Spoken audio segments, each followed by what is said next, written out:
Buenas tardes. En nombre de la doctora Patricia Galeana, directora general del Instituto, les damos la más cordial bienvenida a todos ustedes al curso Historia de las Mujeres en México. En esta ocasión tenemos con nosotros a la distinguida doctora Rosa María Valles Ruiz.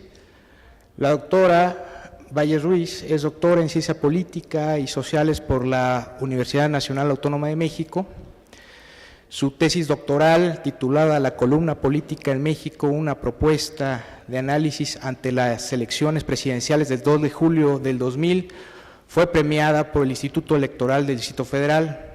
Asimismo, la doctora Valles es investigadora y catedrática de la Universidad Autónoma del Estado de Hidalgo y forma parte del Sistema Nacional de Investigadores de CONACYT. También se ha desempeñado la doctora Valles como reportera, articulista, editora, entrevistadora y autora de reportajes especiales. Como comentarista, también ha desempeñado en la Radio UNAM y en la sección Voces y Temas de Radio Universidad de Hidalgo. Entre 2009 y 2011 fue presidenta de la Asociación Mundial de Mujeres Periodistas y Escritoras, y en 2006 la Asociación de Documentación y Estudios de Mujeres AC-DEMAC. La galardonó con su trabajo titulado Yo no soy primera dama, biografía de María Esther Zuno de Echeverría. La doctora Valles es autora de más de 10 libros, entre los que destacamos Sol de Libertad, Hermilia Galindo, feminista, constitucionalista y primera censora legislativa en México, publicado en el año 2010. En la actualidad, la doctora Valles es profesora e investigadora de tiempo completo de la Universidad Autónoma del Estado de Hidalgo y de asignatura en la Facultad de Ciencias Políticas y Sociales de la UNAM. Doctora, en nombre de la doctora Galeana, le damos la más cordial bienvenida. Muchas gracias.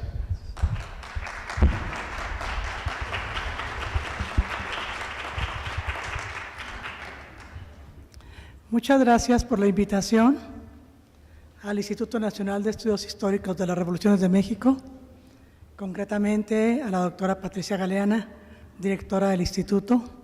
Buenas tardes a todos y a todas. Les voy a hablar ahora del primer Congreso Feminista de México. Un primer congreso que ocurrió hace casi un siglo y vamos a recordar algunas cuestiones que ahí se plantearon y algunas reflexiones que voy a compartir con ustedes. En el siglo XIX, este siglo es una centuria rica para las ideas feministas. Hay ideas que destacan de una manera muy trascendental, como las de Flora Tristán, como las de Rosa Luxemburgo, como Alejandra Kollontai. Estas mujeres tenían como denominador común la militancia con el movimiento socialista internacional. Ellas, a su vez, habían sido influidas por otras mujeres de pensamiento de avanzada del siglo XVIII, ya muy entrado el XVIII, como Mary Wollstonecraft y como Olimpia de Jux. Ahora, ¿quién era Rosa Luxemburgo? Una figura de la época del siglo XIX que tenía una visión muy radical. Ella, en un discurso muy célebre de 1912, expuso, dice: el actual enérgico movimiento de millones de mujeres proletarias que considera su falta de derechos políticos como una flagrante injusticia es señal infalible de que las bases sociales del sistema imperante están podridas y que sus días están contados. Luchando por el sufragio femenino, también apresuraremos la hora en que la actual sociedad caiga en ruinas bajo los martillazos del proletariado revolucionario. Y ahí ustedes ven un concepto y una categoría que unió a millones de mujeres en el mundo desde el siglo XIX y que también repercutió en México, que es el derecho al sufragio. Hay tres cuestiones que se abren paso en el siglo XIX respecto de las mujeres. la conquista de los derechos laborales, el acceso a la educación y el derecho al sufragio. Son 3 puntos fundamentales y el derecho al sufragio conjunta la lucha de mujeres feministas de Europa, de Norteamérica, de México, de América Latina. Clara Zetkin, otra figura paradigmática del siglo XIX. Estaba adscrita a la socialdemocracia alemana, es reconocida como fundadora de la liberación femenina como movimiento obrero de masas. Fue ella quien propuso el Día Internacional de la Mujer y este se celebró por primera vez en marzo de 1911. Tenemos a Alejandra Kollontai, que igual que Zetkin, estableció una gran amistad con Rosa Luxemburgo y es reconocida sobre todo por hablar de la mujer moderna. Y ella, cuando hablaba de mujer moderna, se refería a la mujer célibe. Fíjense ustedes, más adelante vamos a mencionar a una feminista mexicana de excepción que yo creo que sin haberlo reconocido nunca, le tomó a Alejandra Kollontai el nombre de mujer moderna para su semanario. ¿Sí? Lo vemos enseguida. ¿Qué pasaba en México? El vocablo feminismo se empezó a utilizar en los últimos décadas del siglo XIX y principios del XX, pero ya para el XX ya era como muy común desde el principio. O sea, en los medios ilustrados se hablaba ya mucho de feminismo. ¿Qué era lo que reivindicaba? La igualdad entre los sexos en lo relativo a la capacidad intelectual y a los derechos educativos de hombres y mujeres. Y se decía una frase que ahorita nos parecería como un poquito extraña. Se hablaba de la emancipación de las mujeres. No se hablaba de la liberación de las mujeres, la emancipación. Y la emancipación tenía una mayor dimensión, porque la emancipación era tener derecho a la educación, tener derecho a iguales condiciones en cuanto a conquistas laborales, tener derecho al sufragio, no era liberarse de, o sea, era una mirada más amplia lo de emancipación, que luego después también lo podemos comentar, porque también ha habido cuestiones muy sesgadas en el feminismo. Ha habido quienes creen que ha sido como una especie de lucha entre hombres y mujeres, y el feminismo es el enfoque teórico y la mirada más abarcadora, más reivindicadora y de más alcance que ha habido en el mundo, porque lo que está pugnando es por la igualdad de oportunidades, no está pugnando porque los hombres y las mujeres se peleen unos contra otras. Eso es una mirada sesgada que todavía algunos le atribuyen al feminismo, que no es así. El feminismo es una mirada más integral, más importante, más de vanguardia. Las especificidades. La Revolución Mexicana trajo lo que puede llamarse los feminismos mexicanos. Las luchas de las mujeres, yo ya les había dicho que tuvieron elementos comunes, como fue la conquista de los derechos laborales, el acceso a la educación, lo repito, la lucha por el sufragio femenino, pero también se unieron a favor del derrocamiento de la dictadura de Porfirio Díaz. Tras el derrocamiento de la dictadura de Porfirio Díaz, hay grupos muy definidos, que son las maderistas, las carrancistas, las magonistas. Por ejemplo, en el caso de Madero, tras el asesinato de Madero, se fundó el Club Femenil Lealtad, organizado por María Bernal, Inés Malváez, Dolores Sotomayor. Y sus objetivos eran rendir culto a los mártires de la democracia, difundir las noticias sobre el curso de la revolución, trabajar por el derrocamiento del dictador de Victoriano Huerta y la protección de la vida del usurpador, Victoriano Huerta, y la protección de la vida y la libertad de los procesos políticos. Entre las maderistas hay nombres que aun cuando no los conocemos a detalle, la historia por lo menos las ha registrado. Aquí tenemos una como Mariana Gómez Gutiérrez, quien fue profesora en Ojinaga, Chihuahua. Una compañera Marta Eva Rocha ha trabajado mucho todo esto de las maderistas y los grupos posteriores al derrocamiento de Porfirio Díaz. Mariana Gómez Gutiérrez combatió al lado de Francisco Villa y Marta Eva Rocha ubica el documento 61 de Ethel Turner y ahí se registra que Mariana participa en la toma de Ojinaga contra los orozquistas en diciembre de 1913. Y algo importante, porque luego ya se cree de manera general que las mujeres iban nada más como soldaderas, que iban en una labor importante, como era ayudarles a sus maridos pues a mantener el ánimo, a mantenerlos bien alimentados, etcétera. Pero poco se habla de las que también combatían. Y entonces aquí tenemos un dato importante. Miren, durante el asalto a la ciudad, textual, como lo escribe Marta Eva, ella, Mariana, iba con la carga de caballería que atacó por el lado oeste. Al ver que las tropas desfallecían, se puso al frente de ellas para infundirles ánimo. La victoria villista hizo a Mariana pagadora de la División del Norte, y ese trabajo lo desempeñó durante 5 días. Bueno, algo es algo. El rompimiento de Villa con Carranza motivó el exilio de Mariana a Presidio, Texas. En 1917, ahí hay un error de dedo, por supuesto que no es 1917, ya que ella era una activa propagandista del Centauro del Norte. Las Magonistas.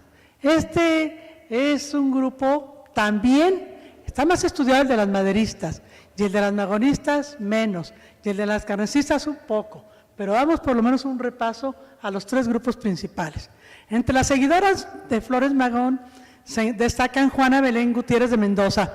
Miren esa fotografía que está ahí, ¿creen ustedes que es la única que se conoce de Juana Belén Gutiérrez de Mendoza? Un personaje realmente excepcional, una luchadora social. Ella ayuda a su esposo, se casa con un minero, el minero no sabe leer y escribir, ella le enseña, ella apoya a los mineros, siempre tuvo una posición muy, muy radical. Ella creó un periódico que se llamó Vesper y luego después se junta con una hidalguense que se llamó Elisa Acuña. Elisa Acuña tiene a la vez un periódico que se llama Guillotina y las dos van a dar en múltiples ocasiones a Belén, porque Porfirio Díaz no quiere saber nada de ellas y las manda a un lado. A Juana Belén Gutiérrez de Mendoza nos llega el nombre en la actualidad como Juana Belén, pero resulta que ella se puso Belén. ¿Por qué? Porque como estuvo múltiples veces en la cárcel de Belén, lo primero que le decían cuando entraba, pues debe saber cómo se llama y a qué se dedica. Y luego dice, pues ya me llamo Juana Belén, porque tantas veces que estoy aquí, entonces realmente no se llamaba Belén, sino que ella se lo puso. Marta Eva Rocha también rastrea a otras magonistas como Silvina Rembaud, Margarita Ortega y la hija de Margarita, Rosaura Gortari, que eran militantes en Baja California y Sonora. Y otras magonistas que realizaron diversas tareas en Estados Unidos fueron Elizabeth Trowbridge, Avelina Villarreal, María Bros, Ethel Duffy Turner. La llegada de las carrancistas. La llegada de Venustiano Carranza al poder, tras el asesinato de Madero, la usurpación de Victoriano Huerta de la presidencia, aquella célebre odisea cuando él se muestra en contra desde la 7ª reelección de Porfirio Díaz y desde luego contra lo que ocurre con Madero y la usurpación de Victoriano Huerta, y es cuando se erige como primer jefe del ejército constitucionalista. Y aquí se marca una nueva forma de inicio en el siglo XX, que pudiera denominarse, aunque eso está en discusión, tendríamos que argumentarlo más y ver si realmente podemos decirle así, que es un feminismo constitucional. Y la Dalí indiscutible es Hermila Galindo Acosta, quien llega a ser secretaria particular de Venustiano Carranza desde que él es primer jefe del ejército constitucionalista. Sobre Hermila Galindo, que es un personaje que yo he trabajado y que me gusta de manera muy, muy especial, hay mucho que decir. Por ejemplo, cuando Venustiano Carranza entra a la Ciudad de México, como primer jefe del ejército constitucionalista, habiendo ya derrocado a Victoriano Huerta. Hermila Galindo es la oradora de un club. Los clubes son muy importantes en aquella época, porque todo esto que vimos al principio de las ideas de Zetkin, de Luxemburgo, de la Kollontai, llegaban a los clubes en México. Y claro que era una élite, porque tenemos que recordar que había un 85% de analfabetismo. Estamos hablando de un porcentaje mínimo de personas ilustradas, pero ilustradas y además con formación política, y les interesaba estar sabiendo qué era lo que ocurría en el mundo. Y en uno de esos clubes está Hermila Galindo, y entonces la nombra la oradora del club Abraham González. ¿Por qué la nombra oradora del club? Porque es una oradora excepcional. Y la nombran para que le dé la bienvenida a don Venustiano Carranza como primer jefe del ejército constitucionalista. Y entonces lo recibe y le dice palabras más, palabras menos. Bienvenido, señor. Una humilde servidora le da a usted la bienvenida. Pero a través de mi palabra le dan la bienvenida las mujeres que no tienen esposo, que se quedaron sin esposo, que se quedaron en esta etapa cruenta de la revolución. Le dan la bienvenida. También le dan la bienvenida las mujeres solteras que por diferentes razones se quedaron con hijos. También le dan la bienvenida los obreros que trabajan jornadas exhaustivas. También le dan la bienvenida los campesinos que no tienen ningún tipo de derechos. Todos esos, señor, le dan la bienvenida. Y le dan la bienvenida porque usted significa un inicio de esperanza. Le dan la bienvenida porque lo consideran un héroe que puede ayudarlos a mejorar sus vidas. Sí, señor, pero hay otros que no le dan la bienvenida. Los patrones que no quieren saber de regular la jornada laboral, que quieren seguir empleando a niños y adolescentes, que no quieren colaborar con el país y que solamente quieren pensar en sus ganancias. Todos esos, señor, lo maldicen y su presencia aquí es negativa, porque para ellos usted es un maldito. Pero para los otros, entre los que estoy yo, es usted una esperanza.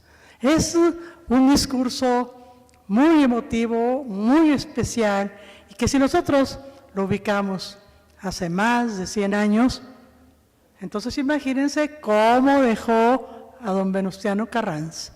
De inmediato la mandó llamar y de inmediato le dijo que quería que fuera su secretaria particular. Y entonces ella es su secretaria particular y ella enarbola el constitucionalismo, las tesis de un hombre que fue capaz de asenderar por la legalidad al país tras haber logrado la Constitución de 1917, con todo lo que eso significó y que es un tema en el que también podemos entrar posteriormente. Yo por eso digo que es feminismo constitucional, porque ella lo maneja, lo enarbola, lo trabaja, y no nada más ella, sino que junto con ella están Salomé Carranza, Elena Torres, Refugio García, y comienzan a establecer consejos feministas en varias entidades de la República. También en el grupo de las carrancistas se deben incluir las profesoras yucatecas que participaron de manera activa en el primer Congreso Feminista de Mérida, Yucatán. Consuelo Zavala, Isolina Pérez, Mercedes de Betancourt, Francisca Ascanio, Dilia Macías, entre otras. De lo que yo he rescatado del primer Congreso Feminista, y luego les platico también del segundo, hay una que me llama mucho la atención y que si la vida lo permite la rastrearé, que es Francisca Ascanio. Porque Francisca Ascanio dice, a lo mejor no me va a alcanzar la vida para que podamos lograr el voto. ¿Cuándo va a ser mañana? Luego les platico de lo que pasa en el primer Congreso Feminista. Pero ahorita ya dimos un repaso de más o menos los grupos de mujeres, ¿sí? Ya después de después de la Revolución. Ahora, uno de los puntos en los que discrepaban era en colocar el sufragio femenino como una prioridad, cuando existían grandes diferencias en abordar la problemática de las mujeres proletarias. Más adelante se crea un frente que seguramente ustedes lo recuerdan muy bien, que es el Frente Único Pro Derechos de la Mujer, 1935, que es el FUD, y en ese también hay esas diferencias, porque dice, bueno, pues si hay tanto problema con las mujeres del campo, si tienen otro tipo de reivindicaciones, esto del asunto del voto está como para las ilustradas, para las de clase media, o sea, siempre había esa discusión, no se ponen de acuerdo. Llega el primer congreso que se llama Los Aires del Cambio. Salvador Alvarado, a quien ustedes ven ahí, es un personaje que precisamente aquí en el Instituto Nacional de Estudios Históricos de la Revolución Mexicana se ha profundizado en su pensamiento, porque Salvador Alvarado es un convencido de lo que yo les digo que se llamaba entonces la emancipación de la mujer. O sea, él cree en la capacidad de hombres y mujeres y en la posibilidad de abrir caminos y oportunidades para ellas. Llega a ser, es del grupo de Carranza, llega como gobernador a Yucatán y sostiene una gran comunicación con Hermila. Miren, aquí está la fotografía que también está ahorita aquí, allá atrás, de Hermila Galindo, la secretaria particular de Venustiano Carranza. La reconoce como correligionaria, ya que ambos apoyaban la causa carrancista, y un día antes del inicio del primer Congreso Feminista, fue del 12 de enero, del 12 al 16 de enero de 1916, le escribe a Hermila felicitándola por los muy buenos servicios que está prestando a la causa en su acreditado semanario. El semanario para entonces se llamaba La Mujer Moderna y comenzó el 15 de septiembre de 1915.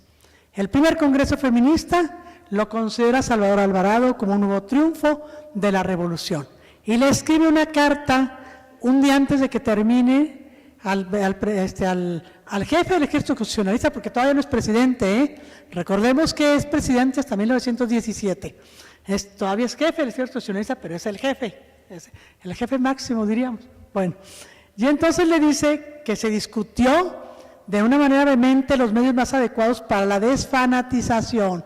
Fíjense, este asunto, este concepto es fundamental en ese momento. ¿Por qué? Porque hay una influencia determinante de la Iglesia sobre las mujeres, de la Iglesia Católica. Y entonces los líderes vanguardistas, progresistas, usan con frecuencia la desfanatización de la mujer y su pensamiento social. Y le dice Salvador al jefe del Ejército Constitucionalista: me permito manifestar que el primer Congreso Feminista, es un nuevo triunfo de la Revolución. Del 13 al 16 de enero del 13, se efectúa en Mérida, Yucatán, el Congreso, asisten 617 mujeres de toda la República, hay muchas profesoras yucatecas, aparece en el diario oficial, ahí está. Fíjense que por ahí encontré que Alaide Fopa, estudiosa del feminismo, dice que un año antes, en 1915, se efectuó en Tabasco un primer Congreso Feminista y que lo auspició el gobernador Francisco J. Mújica, pero pues no hay registro. Y luego por ahí tengo una amiga periodista muy inquieta, que le gusta mucho todo este tipo de temas, e insiste en que el primer Congreso Feminista fue en 1915 en Tabasco, pero yo le digo, y si no tenemos registro, ¿cómo lo inventamos? No podemos, necesitaríamos rastrear en algún periódico, en algún documento, no sé, en algunas fotografías, y si no sería el primero, y si no, se tendría que ser este que decimos de 1916. Y ahí están los temas: el acceso a la educación, las carreras que podían cursar y el voto. ¿Cómo estuvo lo de los participantes? Hubo dos bloques: las moderadas y las radicales. Entre las radicales se encontraba Hermila Galindo. Hermila no fue a Mérida. Entonces le oyó su ponencia a César González del Departamento de Educación. Y ¿saben qué causó mucha polémica? Fue un escándalo. Para la época incluso, muchos de los logros del primer Congreso fueron cubiertos por el escándalo que causó la ponencia de Hermila Galindo. ¿Por qué? Porque ella dijo que la mujer tenía instinto sexual. Y cuando dijo instinto sexual, de inmediato las moderadas y las timoratas comenzaron a gritar que era una inmoral. Y ella ni siquiera estaba ahí, pero que era una inmoral. Yo escribí esto en el texto, un texto que hice sobre Hermila Galindo.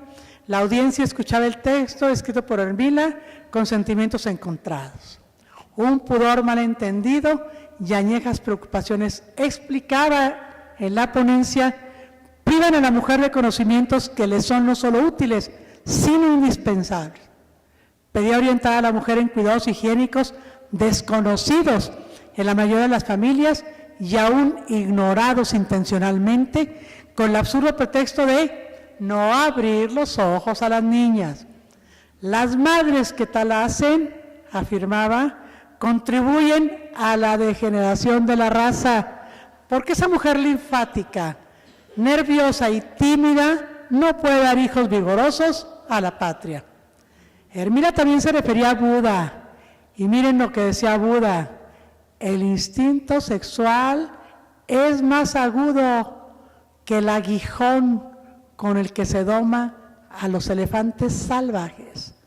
Es, palabras de Buda, más ardiente que la llama. Es como dardo clavado en el espíritu del hombre. Ahorita lo vemos fuerte, imagínense, hace 100 años. ¿Qué es esto? ¿De dónde salió esta mujer? ¿Quién le permitió escribir esto y traerlo para acá? No era posible, ¿no? Las consecuencias, según Hermila: las mujeres pueden quedar embarazadas, los hombres fundan orfanatorios y casas de cuna, estamos hablando de hace un siglo, como artificioso expediente para eludir responsabilidades. La tesis de Hermila de que el instinto sexual imperaba en la mujer, avasallándola por completo, causó gran revuelo. Una profesora yucateca, Isolina Pérez, intentó que no se leyera el texto. Candelaria Ruz defendió a Hermila, y Francisca Ascanio, esa mujer que les digo que de lo que he rastreado por aquí y por allá, me parece que fue una mujer muy, muy avanzada. Ella propuso en ese momento no rechazar de plano el trabajo, sino nombrar una comisión para estudiarlo y emitir un dictamen. O sea, se vio como más pensante, ¿no? Más equilibrado. O sea, no la cortemos, veamos qué es lo que pasa. Ahora, uno de los puntos centrales del primer congreso fue el sufragio, pero no hubo unanimidad ni consenso. Y es probable que esto también sirviera para que el constituyente de 1917 considerara que incluso las mujeres no se ponían de acuerdo en cuanto al tema del voto. Hubo incluso una protesta firmada por 31 mujeres en contra del voto femenino. Ahora, ¿en qué sí se pusieron de acuerdo? En desempeñar cargos concejiles y el derecho a votar y ser votadas en elecciones municipales. Incluso en ese primer congreso, y este es un dato importante, propusieron solicitar esas reformas en la Constitución General de la República. Y se estaba ya tratando en Santiago de Querétaro, en el entonces Teatro Iturbide, precisamente la Constitución de 1917, que iba a sustituir a la de 1857. Los logros, bueno, mire, quedar así como poquitos si lo vemos a distancia, cuando ahora hay mujeres en la física, en la astronomía, en la historia, cuando hay un 30% de mujeres en el Sistema Nacional de Investigadores, me parece todavía muy poco, pero respecto de entonces, pues es un gran logro. Pero se logró en el primero crear una academia de dibujo, de pintura, de escultura, de decoración. Establecer la clase de música en las principales poblaciones de Yucatán. Crear clases de declamación en el conservatorio y escuela normal. Clases de fotografía, de platería, de trabajos de fibra de nequén, de imprenta, de encuadernación, litografía, fotograbado, grabado en acero y cobre, floristería cerámica. En aquel entonces haberlo dejado establecido y haberlo logrado fue fundamental. Pero si lo vemos desde el punto de vista del esquema tradicional asignado a la mujer ya desde siglos atrás, tiene que ver con la habilidad manual, tiene que ver con lo que puede hacer con sus manos, ¿sí? Porque ahí no dice diseño de trabajos de platería, seguramente les tocó nada más lo manual, el hacerlos, imprenta, trabajos de nequén, encuadernar, o sea, está relacionado directamente con lo que se le atribuía, que era lo clásico de la mujer. La Voz de la Revolución era un periódico muy importante de Mérida, y ahí se pudieron registrar todo lo que pasaba en el primer Congreso Feminista. Luego, en 1975, el voluntariado del Infonavit publicó la memoria del primer Congreso de Yucatán. Y entonces eso permitió que incluso hasta nuestros días podamos encontrar esa edición del Infonavit, no sé cuántas ediciones más haya, donde está todo esto del primer Congreso Feminista, y al final, en un anexo, está la ponencia completa de Hermila Galindo. Eso fue del 13 al 16 de enero de 1916, pero luego después Hermila Galindo cree pues que hay que hacer otro congreso, porque hay mucho que seguir y hay mucho que lograr. Es probable que, de acuerdo con el jefe del ejército constitucionalista, Venustiano Carranza, considerara que había que presionar más al constituyente y que por qué no hacían otro congreso. Pues se volvió a hacer otro congreso. Y el congreso que se hizo fue el segundo Congreso Feminista, también en Mérida, Yucatán, y este fue del 23 de noviembre al 2 de diciembre. Ahora, de este segundo congreso no hay registros, pero el acceso a los archivos de Hermila Galindo y al semanario Mujer Moderna logró que se pudiera reconstruir una crónica, con esa crónica, aquí está, que es la del segundo Congreso Feminista, y es lo que se hace del 23 de noviembre al 2 de diciembre. Y vuelve ella otra vez a defenderse. Yo no sé si nada más era porque quería insistir en lo del constituyente de 1917 y llevar el sufragio con más fuerza, el derecho al sufragio, o también porque se quería defender, porque en el segundo Congreso Feminista, ¿recuerda lo del primero? Que le dijeron que era inmoral, pues en el segundo manda otra ponencia, ¿por qué otra vez no va? Que está muy enferma, que la garganta, que no sé qué, que no sé cuándo, total no va, pero vuelve a mandar su ponencia, y miren lo que dice: inmoral mi trabajo, ¿y en qué estriba mi inmoralidad? Dice, en haber señalado defectos de nuestra organización social, en haber dicho cuál es el principal fin que conforme a su naturaleza corresponde cumplir a la mujer, no contrariando las cualidades que constituyen su ser, sino ampliándose y desenvolviéndolas para darles una vida más larga, más amplia, más completa, ya que ni la mujer ni el hombre pueden dar importancia a su vida ni a sus funciones, ya animales, ya humanas, si éstas les son desconocidas. Inmoral mi trabajo, porque no cuadra con reglas tradicionales de conducta, porque pide que se enseñe a la mujer el camino de su perfeccionamiento para que se posesione del secreto de su destino. Su inmoralidad, ¿en qué estriba? Es en la forma, es en el fondo. Decía, puede ser cruda la manera como lo dije, puede ser descarnada, puede ser poco poética, pero no es inmoral. Ahora, por otra parte, ella se defiende a través de la ponencia, pero hay algo importante en el segundo congreso, porque hablan de que ya que había sido aprobado el divorcio, cómo quedaba lo que ellos llamaban el cónyuge culpable, porque resulta que había ahí dos figuras que a distancia decimos, estaba medio loco el asunto, pero así era entonces, era el cónyuge culpable y el cónyuge inocente. Y entonces el cónyuge inocente era el que no había tenido la culpa del divorcio, y el cónyuge culpable el que sí, pero entonces decía, debe concederse al cónyuge culpable el derecho de denunciar ante las autoridades cualquier irregularidad o corruptela que observe en la educación de sus hijos. Era importante lo que se decía, para que se ponga coto al mal. Y también ya se estaba viendo más de una manera más amplia, porque el hecho de que una pareja se divorcie no quiere decir que no le interesen los hijos, que no pueda ni verlos, que no esté atento a cómo están las cosas. Y ahí ya lo estaban ya viendo la posibilidad de que pudieran intervenir. Dice, sin menoscabo de los derechos legítimamente adquiridos por el cónyuge inocente. Los principios de la selección, esta es otra parte que también lo tratan en el segundo congreso, a diferencia del primero. Los certificados médicos. En ese tiempo tenían mucho problema con las enfermedades venéreas y con la sífilis.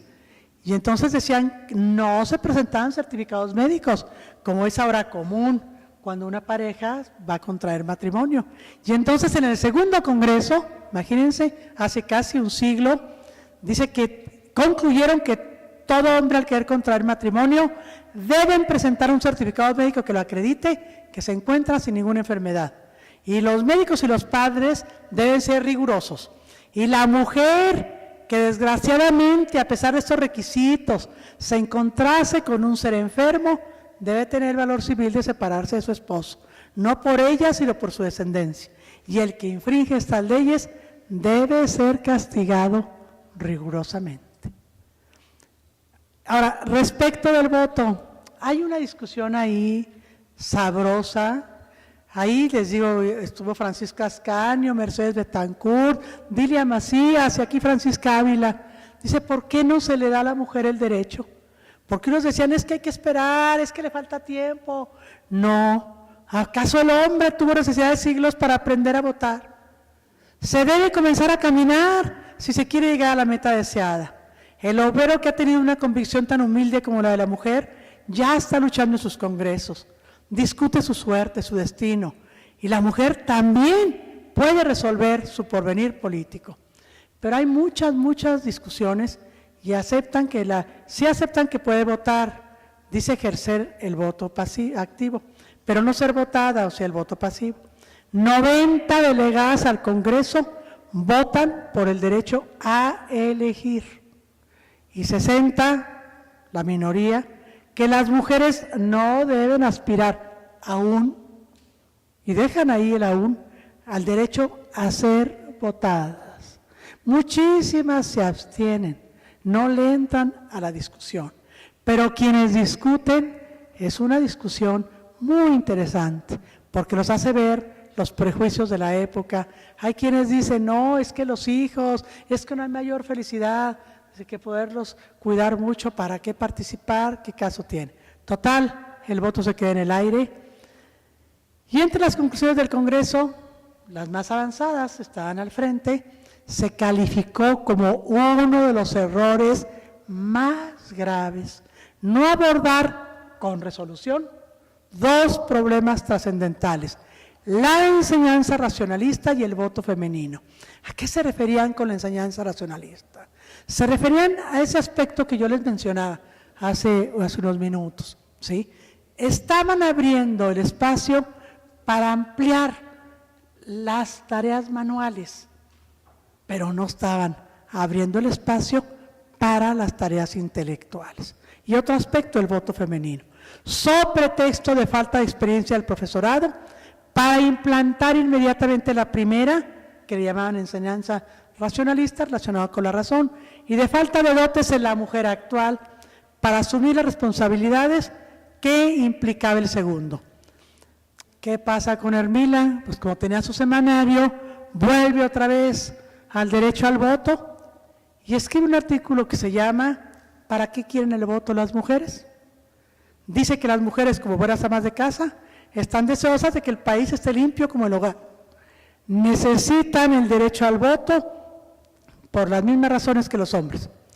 Es decir, para defender sus intereses particulares, los intereses de sus hijos, los intereses de la patria y de la humanidad, que miran a menudo de modo bastante distinto que los hombres. A los que nos acusan de querer salirnos de nuestra esfera, respondemos que nuestra esfera está en el mundo, porque qué cuestiones que se refieren a la humanidad no deben preocupar a la mujer, que es un ser humano, mujer ella y madre de mujeres y de hombres. La esfera de la mujer, subraya Hermila Galindo, en lo que posteriormente declara como su credo, la esfera de la mujer es la esfera del mundo. Gracias.